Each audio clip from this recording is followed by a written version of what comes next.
Hello guys, welcome back to my channel. कैसे हैं आप लोग? तो सबसे पहले तो मैं आप लोगों को ये बताना चाहूँगा कि मेरी तबीयत थोड़ी सी ख़राब थी, तो इसी वजह से जो है सो साउंड प्रॉपर नहीं आ रही थी। बट फिर भी मैंने सोचा कि क्यों ना एक वीडियो बनाई जाए। आज मैंने सोचा है कि मैं आप लोगों को अपने राज कॉमिक्स के कलेक्शन के बारे में बताऊँ। एंड मेरे कलेक्शन में लगभग 200 से ज़्यादा कॉमिक बुक है। चलिए इसी पे बात करते हैं। वैसे तो अगर मैंने एक वीडियो में उन पे बात करना स्टार्ट किया तो वीडियो काफ़ी लंबी हो जाएगी। तो इसीलिए मैं जो हूँ सो इस वीडियो को पार्ट पार्ट में जो है सो आप तक पहुँचाऊँगा। एंड सबसे पहले बात करते हैं मेरे आपके और हम सभी के चहेते नागराज के बारे में। तो नागराज की जो सबसे पहली कॉमिक मैंने पढ़ी थी वो थी नागराज अंडर अरेस्ट। एंड अगर आप लोगों में से किसी ने पढ़ी है तो आप लोगों को पता होगा कि वो जो है सो आतंककर्ता नागराज की कॉमिक बुक है। एंड ये बात 2013 की है। उस टाइम मैं स्कूल में हुआ करता था। एंड जब मैंने पहली बार वो कॉमिक पढ़ी तो मैंने सोचा कि यार ये इतनी बढ़िया, एंड मैंने पहले क्यों नहीं पढ़ी। तो तब से लेकर के मैं, मेरे फ्रेंड्स, हम सभी जो है सो बस एक दूसरे से मांग मांग कर बुक्स खरीद कर ऐसे करके जो है सो पढ़ा करते थे। एंड इसी वजह से जो है सो ऐसे होता था कि जैसे अगर अगर कोई पार्ट मैंने खरीद ली तो उसका अगला पार्ट कोई और फ्रेंड खरीद ले रहा है, तो इस चक्कर में कभी कलेक्शन में एक सीरीज में कभी कॉमिक्स आ ही नहीं। फिर मैंने बाद में जब अपनी कॉमिक कलेक्शन स्टार्ट की तो फिर मैंने सोचा कि क्यों ना इनको पढ़ा जाए। इस चक्कर में कभी भी एक सीरियल वाइज कभी भी मेरे पास कॉमिक बुक ही नहीं पाई। बट बाद में मैंने अपने कॉमिक कलेक्शन को दोबारा स्टार्ट किया। एंड अब मैं धीरे धीरे अपने कलेक्शन को फिर से पढ़ रहा हूँ। तो बात 2013 की है। एंड उस टाइम मैं स्कूल में था और जो सबसे पहली कॉमिक मैंने पढ़ी थी वो थी नागराज अंडर अरेस्ट। एंड अगर आप लोगों ने वो कॉमिक बुक पढ़ी तो आपको पता ही होगा कि वो आतंककर्ता नागराज की कॉमिक बुक। एंड वो बुक मुझे इतनी बढ़िया लगी कि मैंने सोचा यार ये कॉमिक अब तक कहाँ थी, मतलब मैंने ये कॉमिक अब तक पढ़ी क्यों नहीं। और तब से मैं और मेरे फ्रेंड्स हम लोग मिल कर के जो है सो काफ़ी सारी कॉमिक बुक पढ़ते थे। कुछ कॉमिक बुक मैं खरीद लेता था तो कुछ कॉमिक बुक वो लोग खरीद लेते थे और हम लोग आपस में शेयर करके जो है सो कॉमिक्स पढ़ा करते थे। एंड आप लोग को भी पता होगा वो एक्सपीरियंस कि हाँ, एक दूसरे से मांग करके कॉमिक बुक पढ़ने का जो मज़ा है वो कहीं नहीं भी कह। बट इस चक्कर में कभी भी जो है सो एक सीरियल वाइज कॉमिक मेरे पास कलेक्ट हो ही नहीं पाई। मतलब ऐसा होता था कि कॉमिक मैंने खरीदी तो उसका अगला पार्ट जो है मेरे फ्रेंड के पास है, तो ऐसे एक सीरियल वाइज नहीं हो पाया। तो जब मैंने दोबारा अपनी कॉमिक बुक की कलेक्शन स्टार्ट की तो मैंने सोचा कि क्यों ना उन कॉमिक्स जो है वो खरीदा जाए। एंड काफ़ी सारी कॉमिक मैंने खरीद ली है, हालांकि अभी भी कुछ कुछ बाकी है। बट धीरे धीरे मैं उन सबको भी खरीद करके फिर कभी भविष्य में एक बढ़िया से एक और अच्छा वीडियो बनाऊंगा। बट फिलहाल इसी पे बात करते हैं, चलिए। तो जो सबसे पहली नागराज की कॉमिक मेरे पास है वो है नागराज और नगीना। एंड 37th, मतलब कि 37वीं कॉमिक बुक। एंड इससे पहले जो है सो नागराज की 36 कॉमिक बुक और आ चुकी थी। और उस वक्त हमारा नागराज जो है सो विश्व भ्रमण पर निकला था। वो दुनिया के अलग अलग देशों में जाता और वहाँ पर जाकर के अपराध को नाश करता। और इस चीज़ को दर्शाने के लिए जो है सो राज कॉमिक्स ने एक बहुत ही बढ़िया प्रस्तुति की थी कि उन्होंने ऐसा इस्टेब्लिश कर दिया था कि विश्व के हर एक एरोप्लेन में एक सीट नागराज के नाम की हमेशा जो है रिजर्व्ड होती है और नागराज जब चाहे तब सीट को यूज़ करके किसी भी देश में जा सकता है। तो ये मुझे काफ़ी अच्छी लगी थी। तो ये नागराज और नगीना है। एंड जैसे कि आप देख सकते हैं ये तीनों जो है ये महात्मा कालदूत के कैदी हैं। और नगीना ने इनको छुड़वा करके अपनी सेना में भर्ती करवा लिया। और ये काफ़ी बढ़िया कहानी थी। इसके बाद मेरे पास है नागराज और मिस किलर। एंड इसकी एक पुरानी कॉपी भी मेरे पास है, हालांकि ये ओरिजिनल तो नहीं है। ये जैसे कि आप देख सकते हैं इस पे ऑर्डर ऑफ बेबल इसका ऐड आया हुआ है। तो ये ओरिजिनल तो है नहीं क्योंकि ऑर्डर ऑफ बेबल तो काफ़ी बाद में आई थी। एंड अगर आप इस नए वाले रीप्रिंट को देखो तो ये मतलब जो सबसे पुराना आया था उसका सबसे ओरिजिनल आप जिसको बोल सकते हो, जो सबसे ओरिजिनल था उसी का रीप्रिंट है एंड सब कुछ सेम है, इवन एड्स भी उन्होंने सेम रखा है। तो ये काफ़ी अच्छा काम है मनोज गुप्ता जी के द्वारा कि वो पुराने कॉमिक्स को रीप्रिंट कर रहे हैं, ताकि जिनके पास नहीं है या फिर जिनके पास है भी बट काफ़ी अच्छी कंडीशन में नहीं है, वो लोग जो है सो इस नए रीप्रिंट को ले सके। ये काफ़ी बढ़िया है। चलिए इसको साइड करते हैं। जो अगली कॉमिक है वो है नागराज और तू देना तू। और ये कैरेक्टर जो है जो काफ़ी बढ़िया लगा मुझे, मतलब एक ऐसा कैरेक्टर जो मर नहीं सकता, एक ऐसा चोर जो मर नहीं सकता।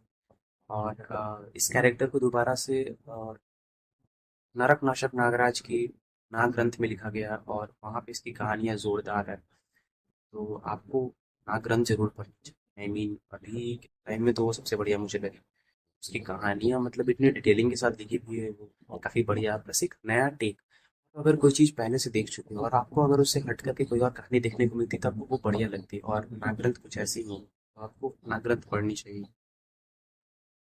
तो इसके बाद मेरे पास है नागराज और अदृश्य हत्यारा। इसके बाद नागराज और खांजा। और फिर है नागराज और पापराज। इसके बाद विजेता नागराज, यहाँ पे आप देख सकते हैं बैकग्राउंड में सर्पी खड़ी है और महात्मा कालतूत अपने काल सर्पी से नागराज और बाबा गोरखनाथ को बांधे हुए। इसके बाद भी सर्पी की समाधि। और फिर यहाँ से स्टार्ट होती है नागराज की सबसे पहली सीरीज, जिसे हम खजाना सीरीज बोलते हैं। और जब ये सीरीज आई थी तो काफी ज्यादा फेमस हुई, क्योंकि सबसे पहले तो अ, ये सबसे पहली सीरीज थी। और दूसरी बात कि उससे पहले लोगों को लगता था कि नागराज जो है सो प्रोफेसर नागमणि का ही आविष्कार है।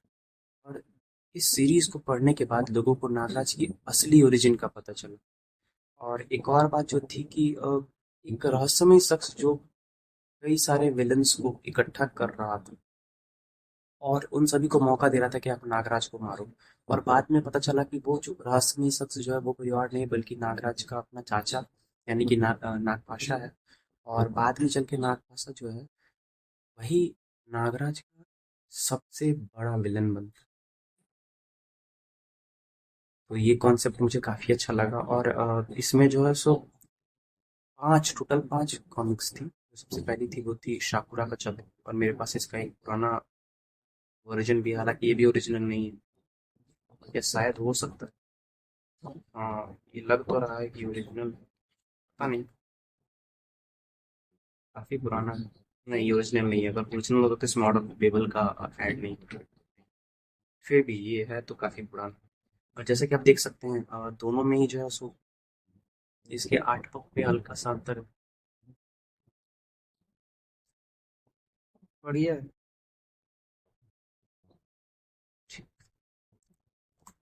तो ये सीरीज नागराज की जो खजाना सीरीज है उसका दूसरा पार्ट है नागराज का। इसमें ये मिस्किल और नागदंत को आप देख सकते हैं, नागराज को मारते हैं। इसके बाद प्रोफेसर नागमणि और उनके वे तीन विषैले प्राणी, जिनका जहर अगर नागराज के शरीर में चला जाता तो नागराज मर जाता। हालांकि नागराज को मारने के लिए चार जहर उसके शरीर में होने चाहिए, इन तीन प्राणियों का जहर और इसके साथ साथ नागराज का जहर। इसके बाद आता है नागपाशा और फिर खजाना। और इसमें हमें नागराज की असली ओरिजिन का पता चलता है, नागपाशा के बारे में पता चलता है, तो ये बढ़िया थी। इसके बाद आता है क्राइम किंग। और क्राइम किंग जो है ये भी अपने आप में काफ़ी बढ़िया कहानी है, क्योंकि पहली बार ऐसा हुआ था जब नागराज विश्व भ्रमण छोड़ करके महानगर में स्थापित हुआ था और वहां पर उसने अपराध का सफाया करना स्टार्ट किया था। तो क्राइम किंग भी काफ़ी बढ़िया है। इसके बाद राजनगर की तबाही है। ये बिग साइज में, और सच बताओ बिग साइज में पढ़ने का एक्सपीरियंस ही कुछ और होता है। ये काफ़ी बढ़िया है।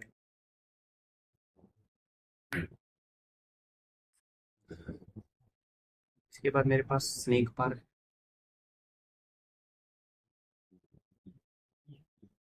फिर है मेरे पास इच्छाधारी, और मेरे पास इसका दो प्रिंट है। एक्चुअली मैंने बुक स्टोर से एक प्रिंट ले लिया था, बट ऑनलाइन ऑर्डर करने पे मुझे मतलब एक सेट में मुझे ही मिल रहा। मैंने सोचा कोई बात नहीं, दो हो जाएंगे, कोई फर्क नहीं पड़ता। मेरे पास ये दो दो है, दोनों ही मतलब रीप्रिंट है। सही है। इसके बाद मेरे पास केंचुली है। फिर मेरे पास आता है प्रलय।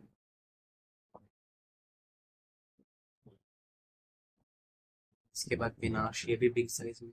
और ये काफी बढ़िया है। मतलब इसमें नागराज और तो कई सारे विलन्स को दिखाया गया, और मुझे पर्सनली ऐसे कहानियाँ बढ़िया लगती है जिसमें एक से ज़्यादा सुपर हीरोज या फिर एक से ज़्यादा सुपर विलन्स होते हैं, तो वो बढ़िया लगता है। और अ, ये जिसे आप देख रहे हैं ये मसीहा है। और ये सबसे पहली कॉमिक है जिसमें मसीहा आया था, और बाद में मसीहा सर्वनायक सीरीज में भी आता है। तो ये बढ़िया है। सर्वनायक सीरीज को आप ऐसा कह सकते हैं कि सर्वनायक सीरीज राज कॉमिक्स के सारे कॉमिक्स का एक सार है, एक समरी।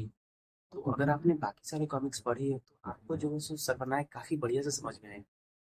तो मेरी आपको यही सलाह है कि आप एक बार सारी कॉमिक्स पढ़िए, चाहे वो नागराज की हो, सुपर कमांडो ध्रुव की हो, भेड़िया की हो, फिर किसी भी राज कॉमिक्स कैरेक्टर की हो। और उसके बाद आप सर्वनायक सीरीज को पढ़िए और फिर देखिए आपका मजा दो गुना हो जाए।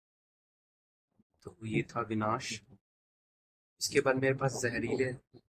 और ये कॉमिक भी अपने आप में काफी बढ़िया है। अगर आपको नागतंत की ओरिजिन के बारे में जानना है कि कि आखिरकार नागतंत बना कैसे, क्या वो भी प्रोफेसर नागमणि का ही आविष्कार है या फिर कोई और है, तो आपको ये पढ़नी चाहिए। इसमें नागतंत के ओरिजिन।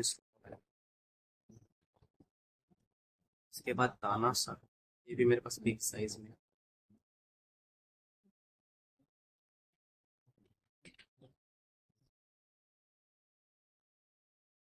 इसके बाद तानाशाह के बाद जो कॉमिक थी वो थी सुमा, नागराज और परमाणु का, जिसमें आमना सामना होता है, पर मेरे पास वो नहीं है। उसके बाद सपेरा भी था, वो भी मेरे पास है। हालांकि इसके बाद बस फन है, नागिन है।